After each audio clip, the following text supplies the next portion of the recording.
نحمده ونصلي ونسلم على رسوله الكريم أما بعد فأعوذ بالله من الشيطان الرجيم بسم الله الرحمن الرحيم فلما بلغ معه السعي قال يا بني إني أرى في المنام أني أذبحك فانظر ماذا ترى قال يا أبت افعل ما تؤمر ستجدني إن شاء الله من الصابرين فلما أسلما وتله للجبين وناديناه أن يا إبراهيم قد صدقت الرؤيا إنا كذلك نجزي المحسنين صدق الله العظيم الصلاة والسلام عليك يا رسول الله الصلاة والسلام عليك يا حبيب الله الصلاة والسلام عليك يا نبي الله الصلاة والسلام عليك يا نور الله وعلى آلك وأصحابك يا حبيب الله صلی اللہ تعالی علیہ وسلم۔ میرے پیارے آقا صلی اللہ تعالی علیہ وسلم کے پیارے دیوانوں، حضرت ابراہیم علی نبینا علیہ الصلاۃ والتسلیم کے لخت جگر حضرت اسماعیل علیہ الصلاۃ والسلام اس عمر کو پہنچے کہ قرآن کہتا ہے معہ السعی، ان کے ساتھ دوڑ دھوپ کرنے کی ان کی عمر ہو چکی تھی۔ مفسرین فرماتے ہیں کہ 9 سال کی کم و بیش آپ کی عمر تھی، اور حضرت ابراہیم علیہ السلام کے ساتھ وہ ہاتھ بٹانے لگے تھے اور کام کے اندر ساتھ دینے لگے تھے۔ تھوڑا سا بیک گراؤنڈ سمجھیں۔ حضرت ابراہیم علی نبینا علیہ الصلاۃ والتسلیم نے اللہ کی بارگاہ میں دعا کی تھی، اور ایک مزاج پوری دنیا کے انسانوں کو دیا کہ جب بھی دعا کرو تو کامل دعا کرو۔ کامل دعا کیا ہے؟ ایک ہوتا ہے اولاد مانگنا، اور ایک ہوتا ہے نیک اولاد مانگنا۔ تو حضرت ابراہیم علیہ السلام نے صرف اولاد کی دعا نہیں کی تھی، بلکہ دعا کی تھی رب ہب لی من الصالحین۔ صالحیت یہ بہت عظیم نعمت ہے۔ اگر کسی کو اللہ عز و جل صالح اولاد عطا کر دے تو گویا وہ صالح اولاد صالحیت کی بنیاد پر پوری زندگی پاکیزہ گزارنے کی طرف آمادہ ہوگی۔ اس لیے کہ اللہ عز و جل نے فرمایا من عمل صالحا من ذکر او انثى، من عمل صالحا من ذکر او انثى وهو مؤمن فلنحيينه حیاتا طیبہ۔ اگر کوئی مومن صالح ہو تو اللہ عز و جل اسے پاکیزہ زندگی عطا فرماتا ہے۔ تو صالحیت کی دعا قرآن مقدس کے اندر اولاد کے سلسلے میں 2 دعاؤں کا غالباً ذکر ہے۔ ایک دعا تو رب ہب لی من الصالحین ہے، اور ایک دعا ہے دو تین دعائیں، ایک دعا یہ بھی ہے رب اجعلنی مقیم الصلاۃ ومن ذریتی، اور ایک دعا بہت عظیم دعا ہے ربنا ہب لنا من ازواجنا وذریاتنا قرۃ اعین۔ میں سمجھتا ہوں اس لفظ قرۃ اعین کے اندر اتنی جامعیت ہے جس کی کوئی انتہا نہیں۔ گویا کہ ایک بندہ اللہ کی بارگاہ میں ایسی بیوی اور بچے کی دعا کر رہا ہے کہ جو بچے آنکھوں کی ٹھنڈک ہوں۔ کبھی ایسا ہوتا ہے کہ بچہ نیک ہو لیکن نافرمان ہو، بچہ عبادت گزار ہو لیکن اخلاق اچھے نہ ہوں، کبھی بچہ نیک بھی ہو عبادت گزار بھی ہو لیکن جو ہے وہ بیوی کا غلام ہو۔ غرض کہ اس طریقے سے آپ دیکھتے چلے جائیں، ماں باپ کو جھڑکنے والا ہو، بدتمیزی کرنے والا ہو، تو اس اولاد کو دیکھ کر ماں باپ کی آنکھوں کو ٹھنڈک نہیں پہنچتی۔ تو اس دعا کے اندر گویا قرۃ اعین کی دعا کے اندر ہر قسم کی بھلائی کو اس میں سمیٹ دیا گیا ہے کہ ایسا بچہ جسے دیکھیں تو آنکھوں کو ٹھنڈک نصیب ہو جائے، اس میں صالحیت بھی ہو، اخلاق بھی ہو، علم بھی ہو، ساری چیزیں، ساری خوبیاں اس کے اندر۔ تو حضرت ابراہیم علیہ السلام اللہ کے خلیل، تو ان کی دعا کا کیا کہنا، رب ہب لی من الصالحین، اللہ کی بارگاہ میں دعا کی، پروردگار نے فرمایا فبشرناہ بغلام حلیم، تو اللہ نے بھی ایک حلم و بردبار بچے کی بشارت عطا فرما دی، خوشخبری عطا فرما دی۔ اور اس کا پورا بیک گراؤنڈ آپ قرآن مقدس کی روشنی میں پڑھیں گے تو میں آپ کو کیا بتاؤں کہ میرے رب کی قدرت وہاں پر قدم قدم پر اس طریقے سے عیاں ہوتی ہے کہ انسان کی عقل دنگ رہ جائے اور انسان یہ سوچنے پر مجبور ہو جائے کہ رب کے لیے کوئی چیز ناممکن ہے ہی نہیں۔ انسان کے لیے ہر چیز ناممکن ہو سکتی ہے لیکن رب کے لیے کوئی چیز ناممکن نہیں۔ تو اللہ نے بیٹا عطا فرمایا۔ اب وہ بیٹا اس عمر کو پہنچ گیا کہ ساتھ دے، دوڑ سکے، سپورٹ کر سکے، کام میں ہاتھ بٹا سکے۔ اب ایسے میں اللہ نے فرمایا خواب کے اندر ذبح کرنے کے حوالے سے۔ اب آپ سوچیں کہ اس بچے کو جب باپ نے یہ کہا ہوگا، اب یہاں یاد رکھیں قرآن میں جس کسی نے بھی اپنے بیٹے سے کلام کیا ہے، جس باپ نے بھی، چاہے حضرت لقمان ہوں چاہے حضرت ابراہیم ہوں، سب نے یا بنیہ سے ہی کہا ہے، اے میرے پیارے بیٹے۔ یہاں سے انداز دیا جا رہا ہے اس طریقے سے اپنے بچے سے گفتگو نہ کریں، اے پتہ نہیں کیا کیا آج تو کہتے ہیں، اس طریقے سے نہیں، یا بنیہ، اے میرے بیٹے۔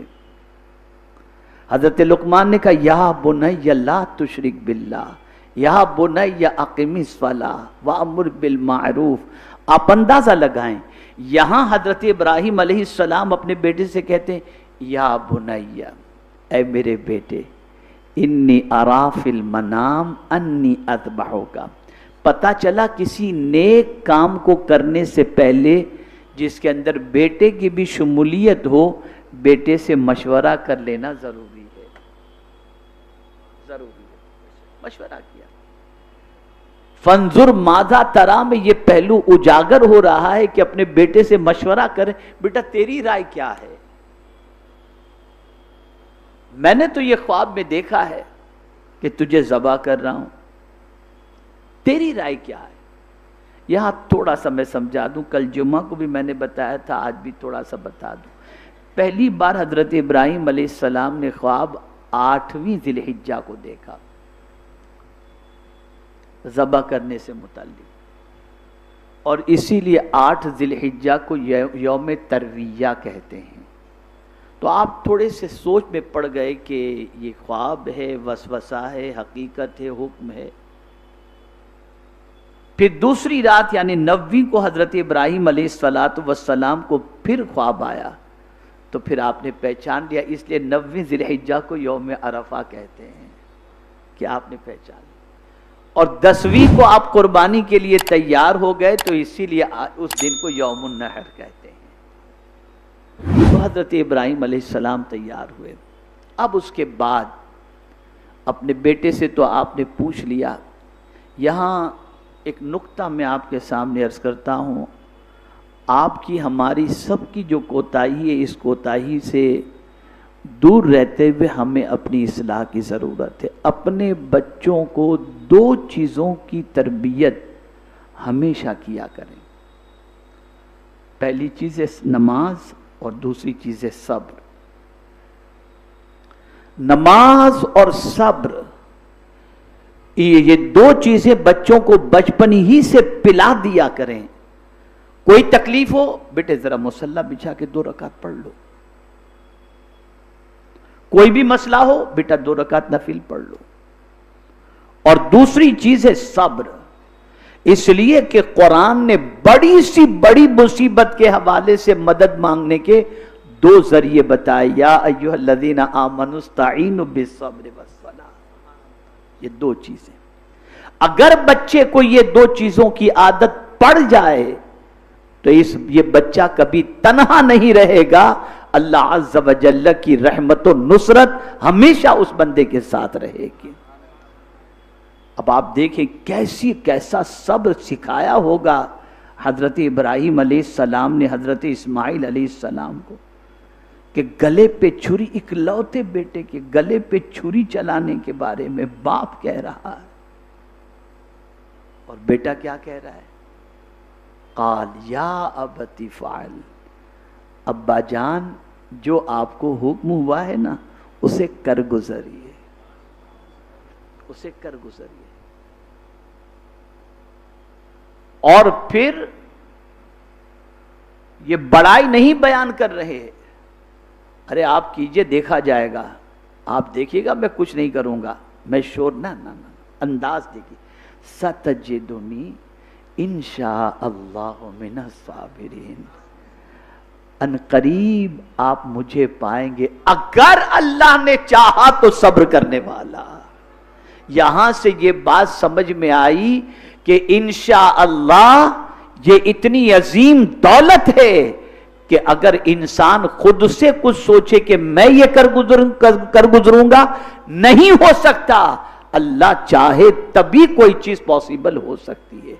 اسی کو قرآن میں حضور صلی اللہ علیہ وسلم کے حوالے سے کہا گیا، وَلَا تَقُولَنَّ لِشَيْءٍ إِنِّي فَاعِلٌ ذَلِكَ غَدًا إِلَّا أَن يَشَاءَ اللَّهُ، میرے محبوب یہ نہ کہو کہ میں کل یہ کروں گا، یہ کہو اگر اللہ نے چاہا تو میں یہ کروں۔ ہمارے یہاں تو ہیکڑی ہانکنے میں سے فرصت ہی نہیں ہوتی، ارے انشاءاللہ تو غائب ہو گیا ہے، بالکل رخصت۔ خیر، تو آپ نے کیا کہا حضرت اسماعیل علیہ السلام نے؟ اے میرے ابا جان جو آپ کو حکم ملا ہے اسے کر گزریے، ان قریب انشاءاللہ مجھے اللہ نے چاہا تو آپ صبر کرنے والا پائیں گے۔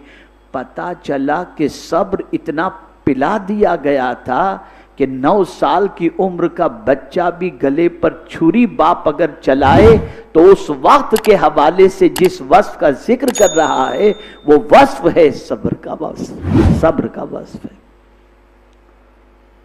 میرے پیارے آقا صلی اللہ علیہ وسلم کے پیارے دیوانوں، پھر حضرت ابراہیم علیہ السلام نے اپنے بیٹے کو لٹایا، فلما اسلما وَتَلَّهُ لِلْجَبِينِ، دونوں نے اپنی گردن، اپنا سر، اپنی جبین اللہ کی بارگاہ میں جھکا دی، اور پھر اس کے بعد اللہ عز و جل نے حضرت اسماعیل علیہ السلام کی جگہ پہ دمبا بھیج دیا، وَفَدَيْنَاهُ بِذِبْحٍ عَظِيمٍ، اور پھر وَتَرَكْنَا عَلَيْهِ فِي الْآخِرِينَ۔ اسے قیامت تک کے لیے اللہ عز و جل نے بعد والوں کے لیے جاری فرما دیا، اور پھر جو ارشاد فرمایا قد صدقت الرؤیا، اے ابراہیم تو نے اپنا خواب سچ کر دکھایا، اِنَّا كَذَلِكَ نَجْزِي الْمُحْسِنِينَ، ہم بھلے کرنے والے کو ایسا ہی بدلہ عطا فرماتے ہیں۔ یہاں ایک بات آپ ذہن میں رکھیں، صدیاں نہیں، 1-2 صدی نہیں، 3000 سال سے زائد کا عرصہ گزر چکا، یہ سنت ابراہیمی آج بھی زندہ ہے۔ اب یہاں میں آپ کو بتاؤں کہ کیا یہ صرف ایک دمبے کی قربانی تھی؟ بس اس کو تھوڑا سا سمجھ لو۔ آج کچھ نقاہت کی بنیاد پر کہیے یا طبیعت کی علالت کی بنیاد پر کہیے، آنے کا بالکل وہ من نہیں تھا۔ اطلاع بھی میں نے بھجوا دی تھی کہ میں شاید نہیں پہنچوں گا، لیکن اب وہ ہفتہ ہوتا ہے تو طبیعت میں تھوڑی سی بے چینی ہوتی ہے۔ گھر سے بولے کہ آپ تھوڑا جائیں گے تو آپ کی طبیعت تھوڑی سی فریش ہو جائے گی، چلے جائیں۔ تو جلدی جلدی میں پھر میں آ گیا، لیکن آنے میں تھوڑی سی تاخیر ہو گیا۔ میں تھوڑا سمجھاتا ہوں، اس بات کو ذہن کے اندر رکھیں۔ یہ صرف ایک نشانی ہے، سمبول ہے جانور کو ذبح کرنا۔ حقیقت میں یہ ہے کہ دنیا کو یہ بتانا تھا کہ اے لوگو، میں نے میرے جس ابراہیم کو خلیل بنایا ہے، بھلے میں نے بڑھاپے میں اس کو بیٹا دے دیا، لیکن اگر میں اس بیٹے کی قربانی کا حکم دوں تو میرا یہ خلیل یہ نہیں سوچے گا کہ میرا یہ بیٹا میرے بڑھاپے کا سہارا ہوگا، میرے لیے سپورٹ کرے گا۔ نہیں، میرے ابراہیم کو ایسی حالت میں بھی اگر بھروسہ ہے تو اپنے رب قدیر ہی پر بھروسہ ہے۔ اور اس کو ثابت کرنے کے لیے حضرت ابراہیم علیہ السلام سے اتنی بڑی قربانی طلب کی گئی، تو حضرت ابراہیم علیہ السلام اپنے بیٹے کو قربان کرنے کے لیے بھی تیار ہو گئے۔ ایک جملہ بھی کہیں قرآن کے اندر یہ نہیں ملتا کہ حضرت ابراہیم علیہ السلام نے یہ کہا ہو، مولا یہ میرے بڑھاپے کا سہارا ہے، اگر اس کو بھی میں نے ذبح کر دیا تو کیا ہوگا؟ نہ قطعی طور پر نہیں، بلکہ آمادہ ہو کر یہ گویا کہ بتا رہے ہیں اپنے رب سے، مولا کل بھی بھروسہ تجھ پر تھا اور آج بھی بھروسہ تجھی پر ہے۔ اس لیے مومن اپنے رب پر بھروسہ کرتا ہے۔ دوسری چیز، اولاد سے انسیت ہوتی ہے۔ بڑی منت و سماجت اور بڑی دعاؤں کے بعد اللہ نے بیٹا عطا فرمایا، لیکن یہ ثابت کر دیا حضرت ابراہیم علیہ السلام نے کہ مجھے میرے بیٹے سے زیادہ میرے رب کے حکم پر عمل کرنا پسند ہے، اس لیے کہ پروردگار جل جلالہ کی فرما برداری ہی اللہ کی خوشنودی کا سب سے بڑا ذریعہ ہے۔ اسی لیے قرآن نے مال اور اولاد دونوں کو آزمائش بتایا، اور بہت سارے اپنی اولاد کی خاطر ہی بھٹک جاتے ہیں اور غلط راستے کے اوپر چلنا شروع کر دیتے ہیں۔ حضرت ابراہیم علیہ السلام نے بتا دیا کہ میرے دل میں میرے بیٹے کی محبت میرے مولا تجھ سے زیادہ نہیں ہے، سب سے زیادہ اگر میرے دل میں کسی کی محبت ہے تو وہ تیری محبت ہے۔ اب حدیث مبارکہ، یہ تو ایک قربانی کی بات تھی، سرکار صلی اللہ علیہ وسلم نے قربانی کا حکم دیا، تو صحابہ پوچھتے کہ حضور یہ قربانی کیا ہے؟ لیکن علماء بیٹھے ہوئے ہیں، حدیث کے الفاظ ہیں ما ہی الاضاحی، یہ قربانیاں کیا ہیں؟ پتہ چلا ایک قربانی کا سوال نہیں ہو رہا ہے وہاں پر، یہ قربانیاں کیا ہیں؟ پتہ چلا ایک بیٹے ہی کی وہاں پر قربانی نہیں تھی، بلکہ حضرت ابراہیم علیہ السلام کی بہت ساری قربانیاں تھیں۔ اسی لیے پوچھا ما ہی الاضاحی، یہ قربانیاں کیا ہیں؟ تو سرکار نے فرمایا سنت ابیکم، یہ تمہارے باپ ابراہیم علیہ السلام کی سنت ہے۔ جتنی بھی قربانیاں ہیں، اس کو ذہن میں رکھیے گا، میں قرآن کی آیت پیش کروں گا، آپ سمجھ جائیں گے انشاءاللہ۔ انسان کو جو بھی مقام ملتا ہے اور جو بھی نعمت ملتی ہے وہ قربانی کے بعد ملتی ہے، قربانی سے پہلے نہیں، قربانی کے بعد، قربانی کے بغیر نہیں۔ وہاں کیا قربانیاں تھیں؟ خواہش کی قربانی تھی، انا کی قربانی تھی، تمنا کی قربانی تھی، اولاد کی قربانی تھی، وطن کی قربانی تھی۔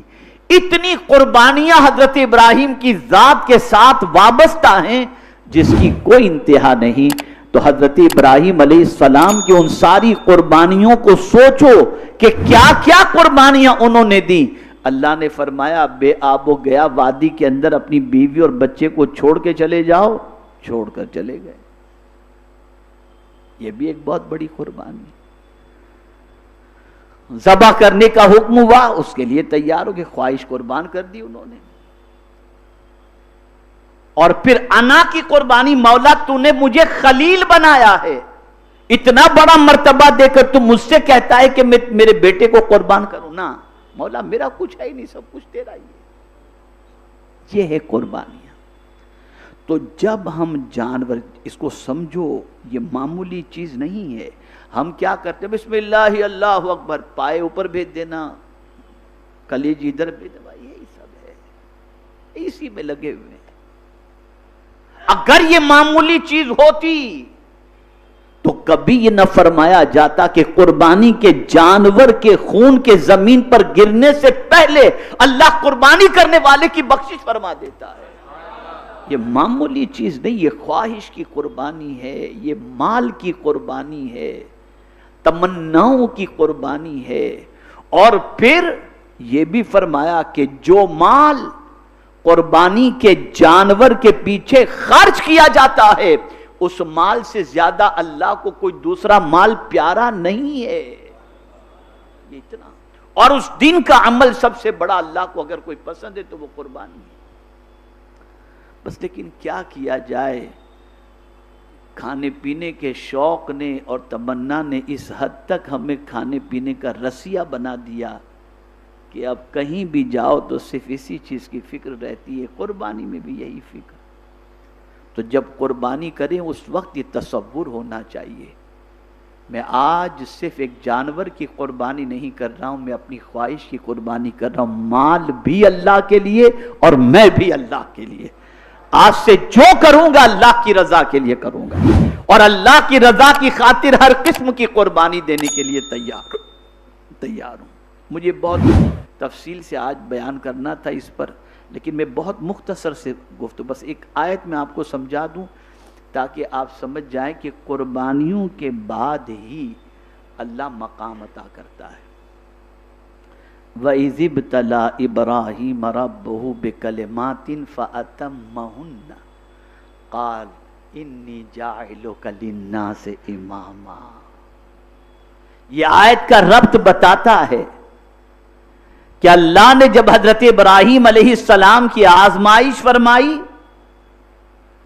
تو آپ نے اس آزمائش میں وہ پورے اترے, تو اللہ نے فرمایا انی جاعلک للناس اماما, میں نے آپ کو لوگوں کا امام بنا دیا. پتا چلا بغیر قربانی کے کوئی مرتبہ مل ہی نہیں سکتا, اور ہمارا حال یہ ہے کہ سوتے سوتے مرتبہ چاہیے, کہاں سے ملے گا. اور اس بابا گیری کے دور کے اندر تو پتہ نہیں کیا کیا چل رہا ہے, اللہ ہی خیر فرمائے. قربانی بہت بڑی شرط ہے, بہت بڑی شرط ہے. اور اس چیز کو یاد رکھیے گا, آپ جتنا دین کی طرف زیادہ بڑھتے جائیں گے آپ سے اتنی ہی بڑی قربانی کا مطالبہ ہوتا رہے گا. وجہ کیا ہے؟ وجہ سب سے بڑی یہ ہے کہ آپ کے مرتبے کو اور مقام کو اللہ بلند کرنا چاہتا ہے. یہ اس کا اسی لیے سب سے زیادہ امتحان حضور صلی اللہ علیہ وسلم نے دیا, اور سب سے بڑا مرتبہ بھی اللہ نے حضور صلی اللہ علیہ وسلم کو عطا فرمایا.